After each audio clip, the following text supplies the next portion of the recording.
Workout कर सकते हैं। मैं तो कहता हूँ भैया करके दिखा दें, एक बार चुनाव का बहिष्कार ये लोग करके दिखा दें अगर हिम्मत हो।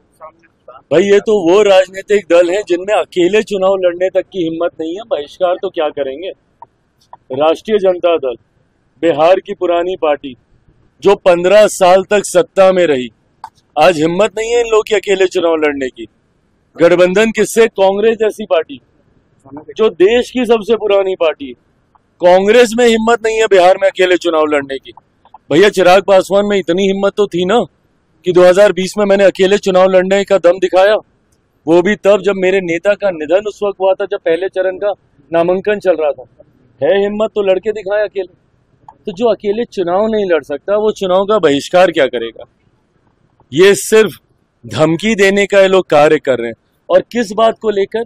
आदत हो गई है विपक्ष की डराने की, लोगों को डरा कर वोट हासिल करने की। लोकसभा के वक्त भी ऐसे ही डराने का काम किया था। क्या कहा था बार बार लोकसभा में कि भैया मोदी की सरकार फिर से आ गई तो आरक्षण समाप्त हो जाएगा, लोकतंत्र की हत्या हो जाएगी, संविधान समाप्त कर दिया जाएगा। आज बताइए 1 साल से ऊपर हो गया हम लोग की सरकार आए हुए, कहाँ का संविधान खत्म हुआ, किसका आरक्षण छीन लिया गया, या कौन से लोकतंत्र की हत्या हो गई। एसआर को लेके जो भ्रम फैलाया जा रहा है, यही भ्रम सीए को लेके भी फैलाया गया था। सोचिए, एक नागरिकता देने वाले कानून को इन्होंने नागरिकता छीनने वाला कानून बताकर देश के अल्पसंख्यक समाज को डराने का काम किया था। आज मुझे बता दीजिए कौन से अल्पसंख्यक समाज की, कितने मुसलमानों की नागरिकता छीन ली गई जिस तरीके से डराया गया था सीए को लेकर। वैसे ही एसआर को लेकर पहले तो इन एंटीसिपेशन, अरे भैया इतनी जानकारी है आपके पास इतनी जानकारी है तो दे दीजिए ना सबूत। एक सबूत इन लोगों ने नहीं दिया। अगर इतनी जानकारी है कांग्रेस के पास, राहुल जी के पास, राजद के पास, तो दिखाए ना कि भैया कौन सा सही आदमी था जिसका इन लोगों ने कैंसिल कर दिया हो या जिसका नाम वोटर लिस्ट से हटा दिया हो।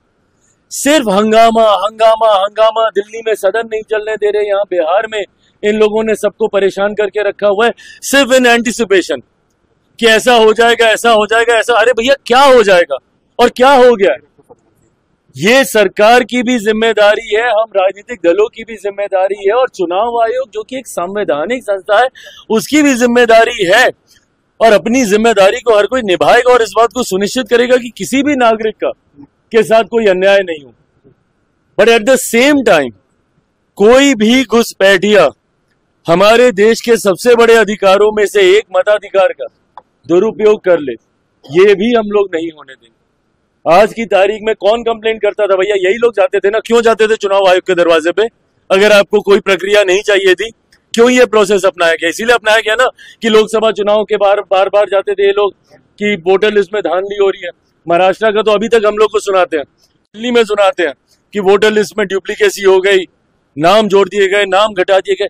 अब भैया जब इसको लेकर एक इंटेंसिव रिवीजन किया जा रहा है कि कोई गलत ना हो, कई लोगों की मृत्यु हो गई है, उनका नाम दशकों तक चलता रहता है, वो हट जाए, कई नए नाम जोड़ने होते हैं, वो नाम जुड़ जाए, जो फर्स्ट टाइम वोटर है उनके साथ कोई अन्याय नहीं हो।